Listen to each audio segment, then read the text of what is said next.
소개 말씀 감사드립니다. 이렇게 좋아하는 공 교수님과 유 교수님 앞에서 강의를 하게 돼서 매우 영광이고요.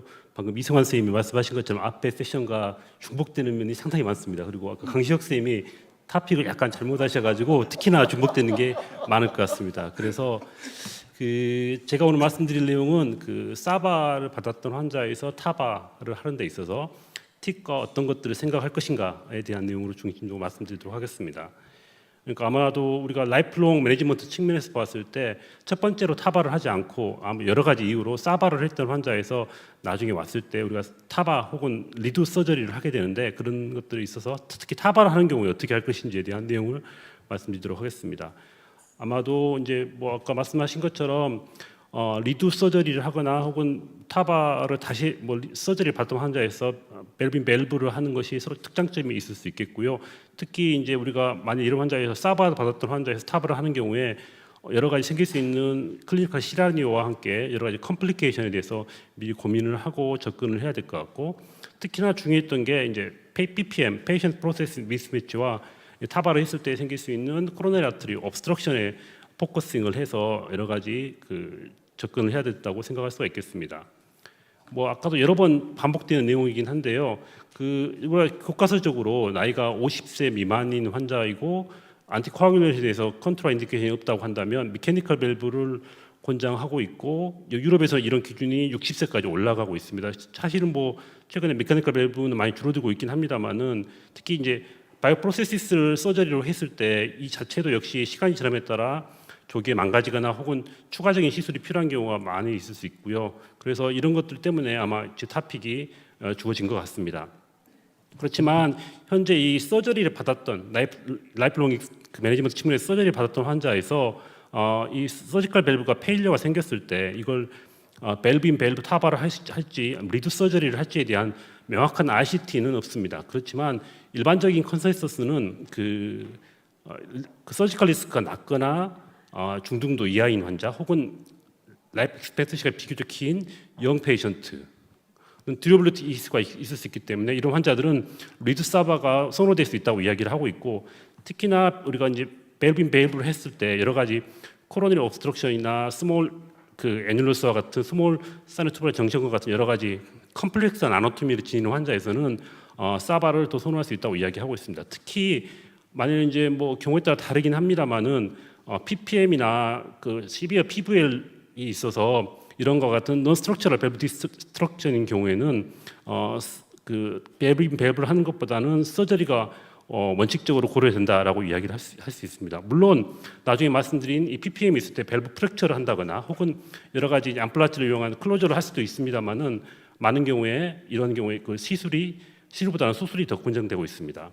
아까 이제 강시혁 교수님도 말씀을 하셨는데, 이제 이게 레트로스펙티브 데이터고 비교적 소규모 환자 10년간 캐나다 온타리오 인스티튜트 10개 센터에서 모았던 550명의 페일드 서지컬 밸브 환자를 대상으로 해서 밸브인 밸브 200명, 그다음에 리두 타바 300명을 갖다가 비교해 보았을 때 평균적으로 밸브인 밸브는 8년, 그다음에 리두 서저리를 한 경우 11년 정도 관찰해 보았는데, 일반적으로 5년째 서바이벌 베네핏이 밸브인 밸브에서 관찰되고 있고, 초기 결과도 30대 사망률, 그다음에 뉴 페이스메이커, 블러드 트랜스퓨전, 30일 리어드미션 모든 측면에서 보았을 때 리두 서저리보다는 밸브인 밸브가 우월하다라고 이야기를 하고 있고, 특히 서바이벌 베네핏은 통계적으로 리두 서저리에서 보다 밸브인 밸브에서 이점이 있다는 것을 보여주고 있고, 물론 이제 여러 가지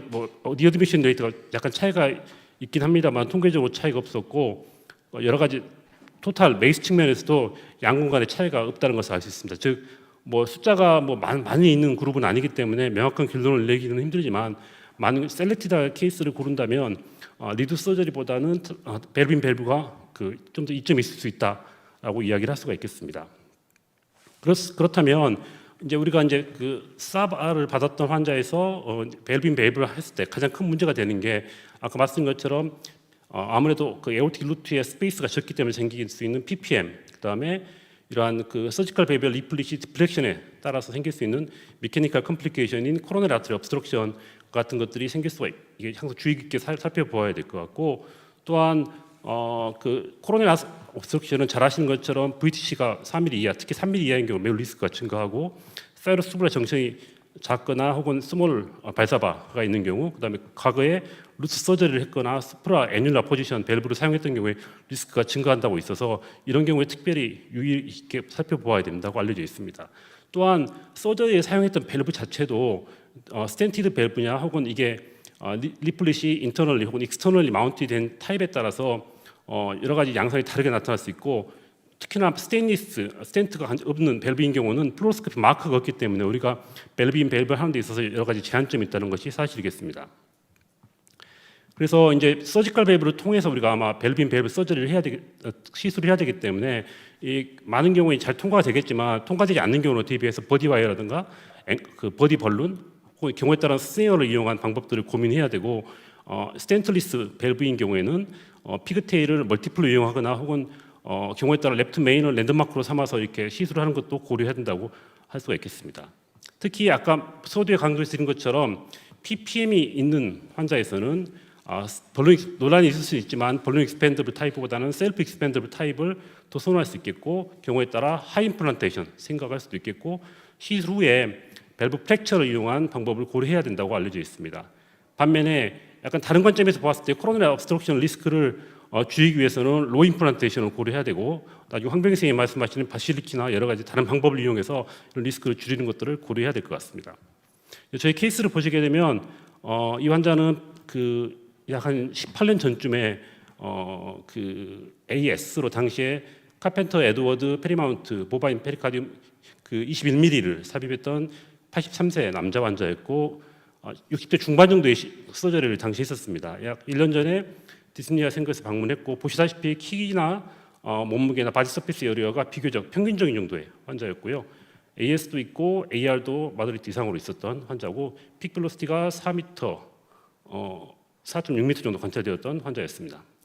이제 멜빈 밸브 앱에 따르게 되면 이 밸브는 이너 다이아미터가 21인데 이너 다이아미터가 트루 이너 다이아미터 19mm고 그 볼륨 익스펜더블이나 셀프 익스펜더블을 다 고려할 수 있는데, 보시는 것처럼 프랙처는 되지 않고 만약 프랙처를 하려고 한다면 익스펜드만 된다고 이야기를 하고 있습니다. 그래서 아마도 이제 뭐 그 볼륨 익스펜더블 타입보다는 셀프 익스펜더블 타입이 아무래도 PPM 리스크를 줄여주기 때문에 이 환자에서는 개인적으로 그 셀프 익스펜더를 선택을 했었고요.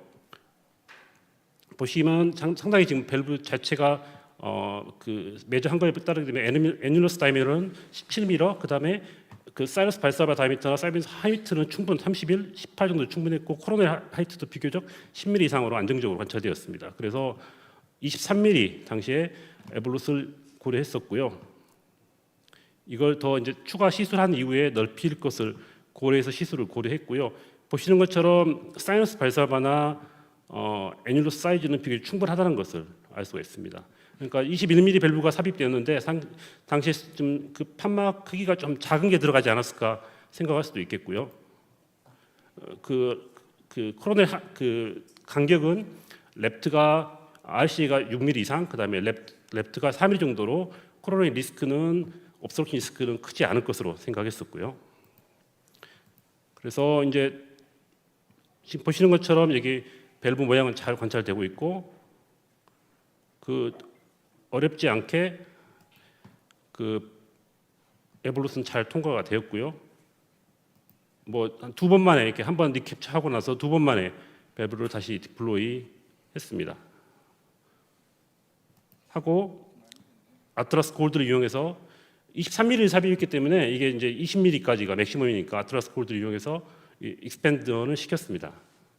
시키고 나서 AR 인덱스나 뭐 AR 39 정도로 관찰되었고,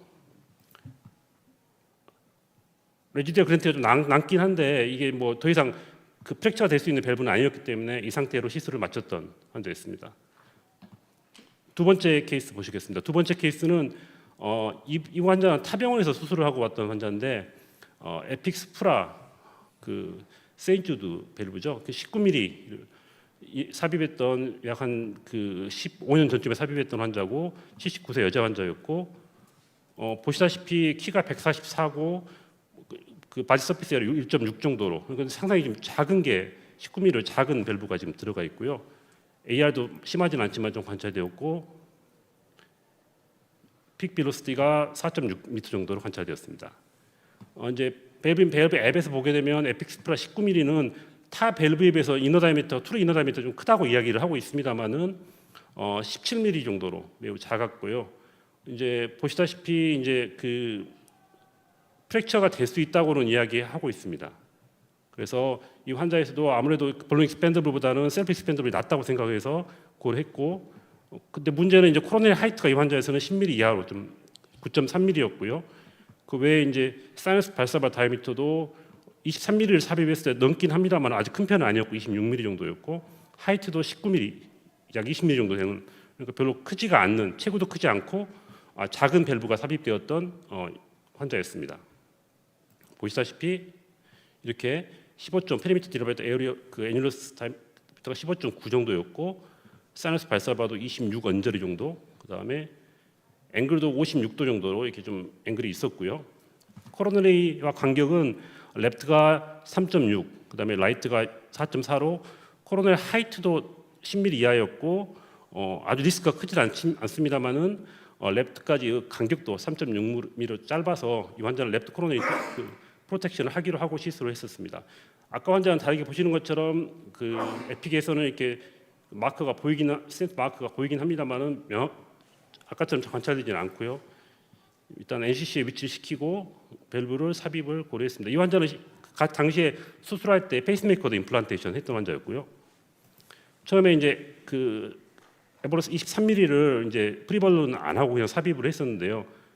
계속 밸브가 미끌립니다. 아래쪽으로 미끌리고 한 4번째까지 미끌려 가지고 랩트 매니징 프로텍션을 지금 하고 있고요. 미끌려서 그 보시는 것처럼 계속 딥하게 임플란테이션 된다는 것을 알 수 있습니다. 그래서 이제 새 밸브를 당시에 준비했고 일단 프리다이라테이션을 했었습니다. 20mm 벌룬을 이용해서 일단 프리다이라테이션 하고 새로운 에버로트 프로 23mm를 삽입을 했었습니다. 삽입을 하고 다행히 이번에는 미끄러지지 않고요. 이렇게 잘 됐습니다. 여기가 지금 애뉴러스 지금 레벨인데요. 지금 이쪽이 약간 각이 틀어져 있죠. 여기서는 지금. 그래서 이제 프랙처가 아까 된다고 얘기했기 때문에 지금 20mm 아틀라스 골드를 이용해서 지금 보시는 것처럼 이제 프랙처를 시도하고 있습니다. 지금 한 번 했고요.